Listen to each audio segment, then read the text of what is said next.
Russia may refuse to return hundreds of airliners rented from foreign firms, and that could spark new chaos for an industry already battered by years of lockdowns and soaring oil prices. Russia's airlines have over 500 jets leased from foreign companies, worth billions of dollars. But Western sanctions mean the leasing firms have been given until March 28th to sever ties with the country's carriers. That has led to a game of cat and mouse around the world as lessors attempt to repossess the planes. They're having limited success, with just a handful seized.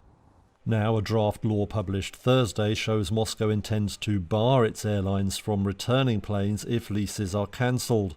It will also order them to pay for the leases in rubles. Industry experts say it all guarantees years of expensive legal disputes. One told Reuters it would mean a decade of lawsuits. Aircraft lessors may hope to get insurance payouts if their planes aren't returned. But that too appears uncertain, with the aviation insurance market seen struggling to make the multi-billion-dollar payouts that would be involved. Buyers are turning to Australia as they hunt for supplies of coal, gas and wheat to replace cargoes from Russia and Ukraine. But local producers are grappling with a raft of infrastructure and labour constraints. Wheat, coal and LNG prices have soared to record highs as Russia and Ukraine together account for about 30% of the world's wheat trade, while Russia is also one of the world's top exporters of LNG and coal used in power generation. Australia is set to ship a record 25.3 million tonnes of wheat this year, but trucking, rail, port and staffing issues mean it won't be able to fill supply gaps, at least in the near term. All the shipping slots are booked up following a second straight year of record crops. And amid a global shipping crunch, the lead times for acquiring extra grain loading gear from overseas has blown out to 12 or 13 months, causing a bottleneck. Coal producers too have been bombarded with calls for supply over the past fortnight from countries like Poland, which have been reliant on Russian supply. But Australia's coal and LNG producers are mostly tied into contracts. That means they can't divert supplies from those customers. While they won't be able to hike output, coal producers will be able to reap the benefits of soaring prices. For LNG producers, there's no extra gas available to boost output. In fact, LNG exports are expected to be flat or lower than last year. Yet nickel could prove to be a standout on the back of an unprecedented surge in prices. Australia's exports of the metal are forecast to jump by 42% over the year to June. Former Chelsea soccer club owner Roman Abramovich and Rosneft CEO Igor Sechin were among 7 Russian oligarchs added to Britain's sanctions list on Thursday. Britain said the oligarchs had their assets frozen because of their connections to Russian President Vladimir Putin. Officials said the 7 have a collective net worth of nearly $20 billion. Despite the sanctions, the British government said that Chelsea can continue playing matches in the English Premier League.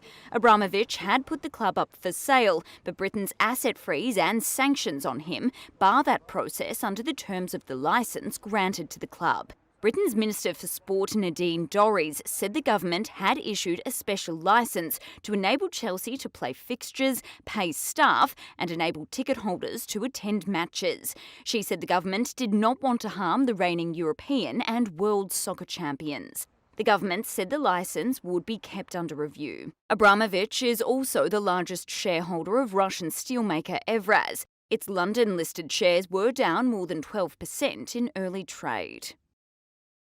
Rio Tinto has become the first big miner to say it's cutting ties with Russia.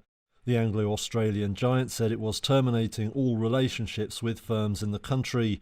It wasn't immediately clear which companies it had done business with there. The announcement is just the latest in a slew of new departures from Russia, with Japanese firms now joining the exodus. Sony and Nintendo say they will stop sales of their consoles. They've also suspended the release of new games. Sony had already paused movie releases. Construction machinery supplier Hitachi said it would stop exports to Russia. It will also cease operations there, except for those connected to vital electrical power facilities. Its decision follows similar moves by US industrial companies like Caterpillar and Deere. And cosmetics firm Shiseido says it has suspended exports of makeup to Russia and halted all advertising and promotions there. The U.S. House voted to approve a massive spending package Wednesday that includes $13.6 billion in emergency aid for Ukraine. The first portion of the divided question is adopted. That's on top of $1.5 trillion in funding to avoid an imminent government shutdown and keep things running through September 30th. Aid for Ukraine has been one of the few issues receiving bipartisan support in Congress. The latest package will be split across military and humanitarian funding for its citizens, more than 2 million of whom have already fled the country. Meanwhile, House Democrats were forced to remove a roughly $15 billion COVID-19 aid initiative after some in the party objected to the way in which aid would have been distributed to individual states. The House also near unanimously passed legislation to ban U.S. imports of Russian oil in response to the Ukraine invasion. That bill registers congressional support for the oil ban just a day after U.S. President Joe Biden used his executive powers to impose it. It also calls for reviewing Russia's participation in some international trade programs like the World Trade Organization. But lawmakers abandoned an effort to add language revoking Russia's permanent normal trade relations status. That would have let the U.S. ratchet up tariffs on Russian imports above the lower levels enjoyed by members of the WTO. The Senate is expected to vote on the Ukraine aid and federal funding package later this week.